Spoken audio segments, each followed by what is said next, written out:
আমি যেতিয়া 21 চনৰ নিৰ্বাচনৰ প্ৰচাৰত অংশগ্ৰহণ কৰিছিলোঁ সেই সময়তে এটা কথা কৈছিলোঁ যদি বিধায়ক নিৰ্বাচিত হওঁ বিধায়ক হোৱাৰ পাছত যি দৰমহা পাম সেই দৰমহাৰ পইচা জনসাধাৰণৰ মংগলৰ কাৰণে খৰচ কৰিম। আমি ইতিমধ্যে এই যোৱা 4টা বছৰ বিভিন্ন ক্ষেত্ৰত আমাৰ দৰমহাৰ পইচাসমূহ ৰাইজৰ মংগলৰ কাৰণে খৰচ কৰি আহিছোঁ।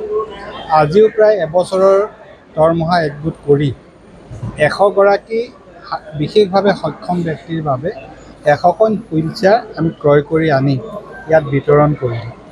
আমি আশা কৰিম তেওঁলোকৰ কিছু জটিল জীৱন ধাৰণ ব্যৱস্থাত এই হুইল চেয়াৰসমূহে সহায় কৰিব।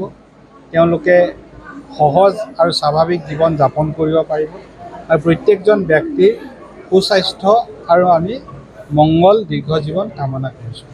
তাৰ লগতে প্ৰায় 17খন বিদ্যালয়ত শ্ৰেণীকোঠাত ডেস্ক বেঞ্চৰ অভাৱৰ কথা আমি দেখিছিলোঁ।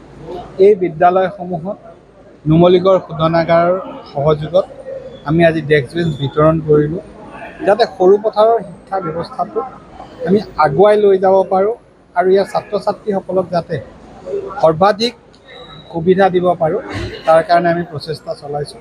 মই শোধনাগাৰ কৰ্তৃপক্ষকো ধন্যবাদ জনাইছোঁ আৰু আশা কৰিছোঁ যে ভৱিষ্যতৰ দিনতো আমি এনেদৰে ৰাইজৰ কাষত থিয় হৈ থাকিব পাৰিম। যিকোনো খবৰৰ বাবে যোগাযোগ কৰক 7099017330 লগতে 7099017110 নম্বৰত।